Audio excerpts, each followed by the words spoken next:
Alors, pourquoi vous nettoyez les tombes? Parce que mardi, c'est la fête des saints.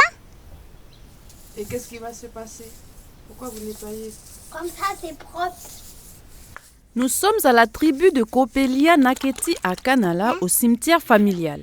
Pour ces enfants, leurs parents, oncles et grands-parents, ces gestes se répètent toutes les années, particulièrement le week-end précédant la Toussaint. Comme à chaque année, vous voyez, on embellit les tombes à nos vieux. C'est ça, l'instant présent. C'est comme ça, le passé fait la vie, comme on dit. Et puis, ça sert à rester fidèle à nos vieux qui sont tombés. Ici sont enterrés les grands-parents, frères et sœurs des personnes rassemblées pour le nettoyage. Quant au cimetière communal de la mission de Naketi, l'entretien se fait normalement par les agents communaux. Or, cette année, cela n'a pas été effectué. Quelques habitants de la tribu se sont portés volontaires pour le faire. Et cela ne leur a pas posé problème. J'ai aucun souci. Voilà, c'est un grand plaisir de venir d'entretenir le cimetière. Et puis c'est une fois dans l'année.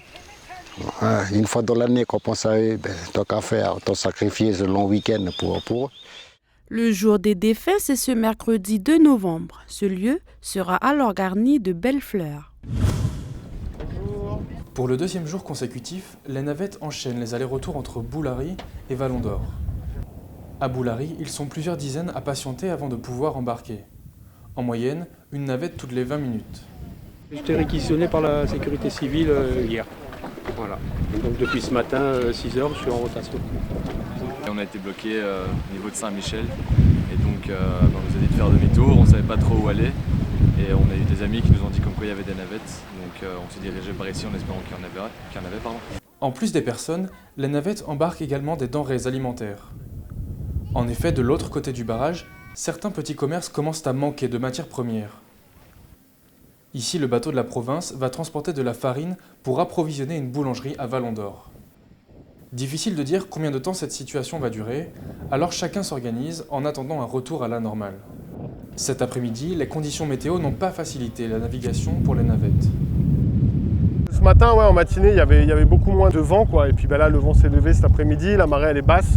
Donc là, c'est des conditions un peu difficiles. Demain, les navettes assureront de nouveau la liaison Boulari-Vallon d'Or dès 6 h du matin si la situation de blocage perdure. Lorsqu'un cyclone se forme ou s'approche du pays, c'est Météo France qui a la responsabilité de lancer l'alerte cyclonique. Suite à cela, la sécurité civile active les 4 phases du système d'alerte mis en place en 2014 par le gouvernement de la Nouvelle-Calédonie. La première phase est celle de la préalerte, se tenir informé de l'évolution du cyclone et des consignes de la sécurité civile. Alerte 1, se mettre à l'abri car le cyclone arrive dans moins de 18 heures. Alerte 2, rester à l'abri et ne circuler sous aucun prétexte. Et la dernière phase, qui est celle de sauvegarde, restez vigilant, le cyclone s'éloigne mais les déplacements sont à éviter. Des mesures anticipées sont également prises, comme les travaux d'élagage au bord des routes ou près des habitations, afin de réduire les incidents électriques durant la période cyclonique. 6 h ce matin, les services techniques de la mairie et des entreprises sous-traitantes s'attaquent au déblaiement et à la sécurisation de la RP1. Vers 7 h, les opérations sont interrompues. 2 jeunes de la tribu demandent un entretien avec le maire. Après 1 heure d'échange, un accord est trouvé. On a mis les conditions sur la table pour que tout se passe bien. Et à 9 h 30, on déblaye tout. Clairement, ils se retirent de la route. Ils laissent les engins travailler et déblayer la route. Et ils ont donné leur parole qu'il n'y aurait pas de problème. Une fois que la route serait ouverte. Et ensuite, on autorisera le corps de William à gagner la tribu. début, avec la confirmation de leur part qu'il n'y aura pas de débordement derrière. À 11h, les opérations se déroulent sans encombre. On parle déjà d'une rouverture en milieu d'après-midi. 13h20, le déblayage est achevé, la chaussée est nettoyée. 2 heures plus tard, le maire de la commune, accompagné du haut-commissaire, effectue un premier passage. Je viens de parcourir avec le maire la route au droit de la tribu de Saint-Louis, elle est dégagée. J'en appelle au sens de la responsabilité dans les heures qui viennent des uns et des autres pour que de nouveaux incidents ne surviennent pas. Depuis 16 heures, l'axe est rouvert à la circulation dans les deux sens. À l'embarcadère du Vallon d'Or ce matin, il fallait beaucoup de patience avant de monter dans une navette. La priorité est donnée aux familles avec des bébés ou encore aux personnes malades. Comme cette dame qui doit se faire soigner en urgence sur Nouméa. C'est un vrai problème puisqu'on n'a pas de médecin qui intervient, un médecin en coordinateur qui ne peut pas venir, ni les kinésithérapeutes. J'ai appelé l'hôpital pour savoir pour les urgences, s'il y a une grosse urgence, ils viendront en hélicoptère, mais sinon on est bloqué aussi. Et on est quand même isolé et les familles aussi sont inquiètes, mais on arrive quand même à rester en effectif suffisant pour permettre la continuité des soins. Priorité également aux candidats du bac. Certaines épreuves commencent demain et les étudiants du Mont d'Or ont dû anticiper pour ne pas les louper. Demain j'ai techno avec éco-gestion et puis sciences appliquées. Je préfère barrer aujourd'hui, comme ça demain matin je dors à Nouméa et puis voilà. Dans cette salle omnisport, cela fait 3 jours que l'on héberge et nourrit des personnes restées bloquées dans le sud. Comme ce groupe d'amis venus de Point-Bout. Ça fait depuis samedi après-midi qu'on est bloqué. On est parti se promener à Yaté, puis voilà. On est revenu, puis les gendarmes nous ont dit de faire demi-tour jusqu'au rond-point du Casino. Après 3 jours d'attente, tous ont enfin pu rentrer chez eux cet après-midi, dès la levée du barrage. Rappelez-vous du cyclone Betty. Le 27 mars 1996, il arrive sur le Caillou par le nord-est avec des rafales s'élevant à 172 km/h. 7 ans plus tard, Erika frappe à son tour le pays. Nous sommes le 13 et 14 mars 2003. Face à la menace d'Erika, le haut-commissaire avait placé la Nouvelle-Calédonie en préalerte dès le 11 mars à midi. Belep, quant à lui, avait été mis en alerte 1 le soir même à 21h, car le cyclone se situait à 670 km au nord-ouest de Koumak. Mais en cours de route, il change de trajectoire. Alors que l'alerte 1 est déclenchée à 5h du matin, l'alerte 2 est lancée précipitamment à 8h du matin par le Haut-Commissariat. Ces deux cyclones ont fait des dégâts considérables. Les réseaux électriques, routiers et cultures agricoles, tout est détruit. Suite à ces deux intempéries majeures et à la dépression tropicale forte Vania en 2011, plusieurs organismes s'organisent. Le distributeur d'électricité EEC, par exemple, décide de mettre en place son plan cyclone qui consiste à réorganiser l'entreprise durant la saison cyclonique. La sécurité civile a également décidé de revoir le plan de secours spécialisé. En 2014, il adopte un nouveau système d'alerte numéroté. Ce mouvement de grève a été déclenché par l'intersyndicale CFE-CGC, Force ouvrière et Fédération des fonctionnaires représentant les agents des blocs opératoires. Ces derniers ont été rejoints par les autres services du CHT. Aujourd'hui, la plupart de ces agents travaillent en rotation de 7h à 18h et le relais se fait de 18h à 7h. Une organisation dite 11h-13h. Mais ils ont appris récemment que ce temps de travail va être réorganisé. Certains d'entre nous, ils sont peu nombreux, travaillent sur un temps posté court, c'est-à-dire un temps en 8 heures. La direction souhaite de manière unilatérale et dogmatique imposer à l'ensemble de l'établissement le passage en 8 heures en force. Les agents qui ont été consultés l'année dernière, il y a quelques mois, se sont opposés massivement à ce choix. Et on se rend compte qu'à 15 jours du déménagement, ces organisations sont bousculées en profondeur, sans que nous soyons consultés, sans que nous soyons associés, au mépris des quelques travaux qui avaient été entrepris il y a quelques mois et surtout au mépris des engagements de la direction. Le directeur du CHT affirme que tout le monde n'est pas concerné par ce changement. Les plus impactés sont les agents des blocs opératoires et il confirme qu'il ne revient sur aucun de ces engagements. J'avais donné mon accord pour maintenir ces plannings en 11h et 13h, mais ça concerne les services d'hospitalisation. Le bloc opératoire, c'est un peu particulier puisque nous avons la fusion du bloc opératoire de Magenta et Gaston-Bougré, ça c'est le premier point. Deuxième point, nous créons une halle opératoire. Et troisième point, j'ai une demande en termes de sécurité des soins, d'ouverture de la salle de réveil, donc c'est la salle de soins de suite post-interventionnelle, ouverture jour et nuit. Forcément, ça impacte le fonctionnement du bloc opératoire et les plannings. Mais le service du bloc opératoire n'est pas concerné par les horaires en 11h et 13h, puisqu'ils ne sont pas comme la réanimation ou les autres services. Un autre point de revendication concerne la demi-heure de la pause déjeuner. La direction nous a appris il y a quelques jours, alors qu'on n'était absolument pas au courant et qu'on n'avait pas été associé à la démarche, qu'elle entendait enlever ces 30 minutes de repas et les rajouter au temps de travail. C'est-à-dire qu'au lieu de faire 8 heures, nous allions faire 8h30 et que le temps de repas ne serait plus compris dans le temps de travail. Deux grosses revendications. La première, c'est que le temps de repas soit sur le temps de travail, ce qui serait parfaitement inéquitable vis-à-vis de l'ensemble des Calédoniens. Et le deuxième point, c'est une histoire de planning de week-end. La direction du CHT et l'intersyndicale se rencontrent donc demain à 13h pour échanger sur ces différents sujets.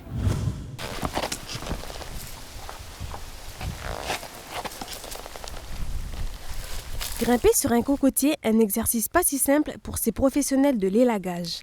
Ici, Benji coupe les feuilles pour éviter d'éventuels dégâts pendant cette saison cyclonique. Ses collègues et lui sont les seuls élagueurs grimpeurs de la zone Vaux-Koné-Pointe-Bout. À cette hauteur, les dangers sont nombreux et notamment à proximité des lignes électriques. Super! Déjà, le premier danger, c'est la chute quand tu es en l'air. Puis après, là, sous les lignes, c'est de prendre un coup de jus. Mais bon, avec la Enercal, c'est bon, on a été bien informés sur les risques et les dangers. Et on a un plan de prévention qui est bien établi par rapport à ça pour intervenir sur les lignes. Pour faire face à ces dangers, l'équipe d'élagueurs a pu suivre des formations et notamment pour les travaux se déroulant près des lignes haute tension où circulent 33 000 volts. Une formation assurée par Enercal qui veille ainsi au bon respect des consignes de sécurité. Pour les lignes haute tension, la distance à respecter pour que nous on puisse intervenir à partir du fil et la distance de la branche, il y a 2 mètres de respecter, nous on peut encore intervenir. C'est-à-dire que si la branche elle dépasse le périmètre des 2 mètres, il va falloir qu'à ce moment-là on demande à Enercal de faire une coupure pour qu'on puisse intervenir. Car ça devient un grand danger pour le reste de l'équipe.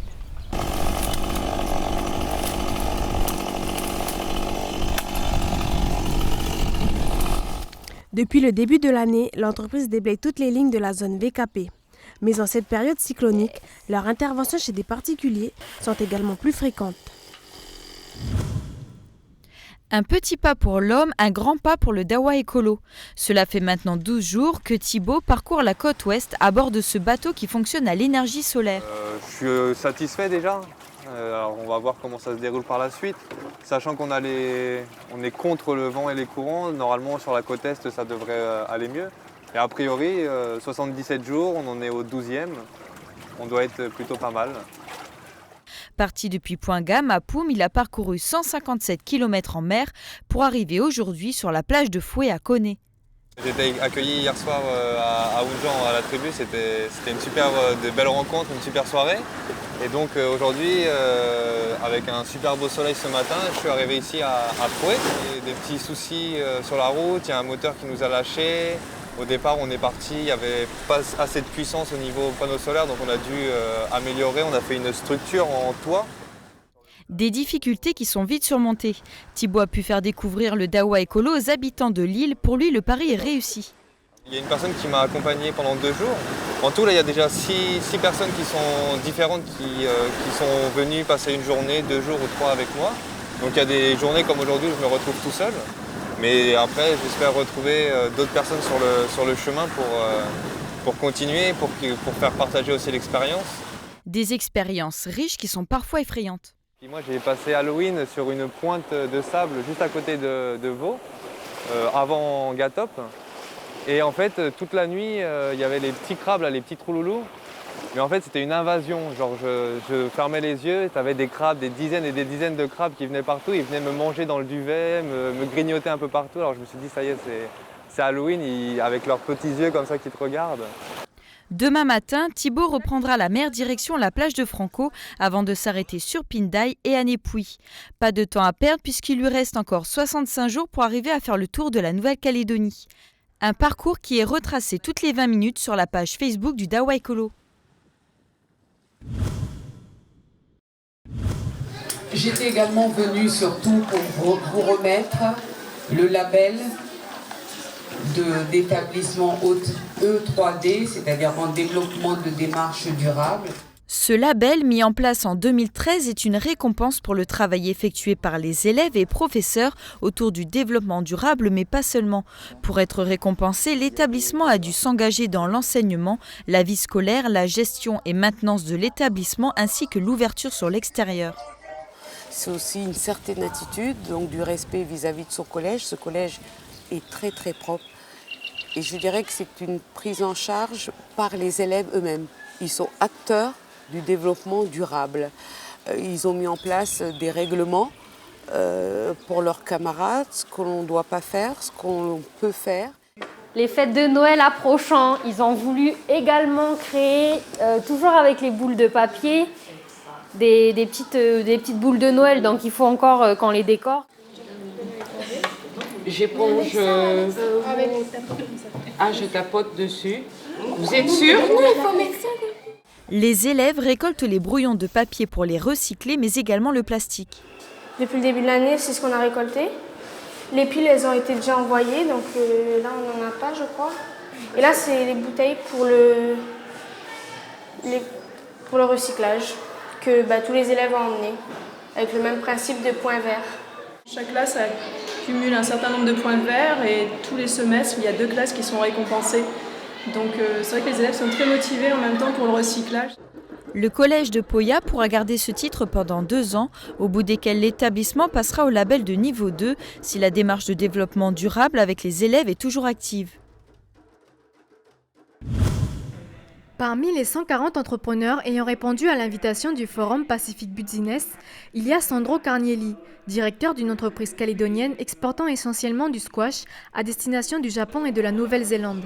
Il est venu aujourd'hui dans un but bien précis. Je suis venu pour essayer de trouver d'autres pays acheteurs, des clients potentiels. Et donc c'est une occasion unique puisqu'il y a beaucoup de pays représentés. Donc je suis venu pour voir et rencontrer des nouvelles personnes. Du côté de nos voisins du Pacifique, Fidji espère beaucoup de cet événement. Ils sont venus avec plusieurs idées de transactions bien concrètes. Par exemple, nous avons un entrepreneur qui veut avoir une ferme de crevettes dans le Pacifique. Il a déjà une petite ferme, mais il voudrait discuter avec d'autres entrepreneurs ici en Nouvelle-Calédonie pour voir comment ils peuvent travailler ensemble.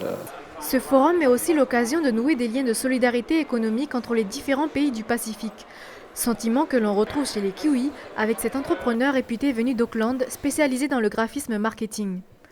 We're all neighbours, we're close neighbours, and we need to.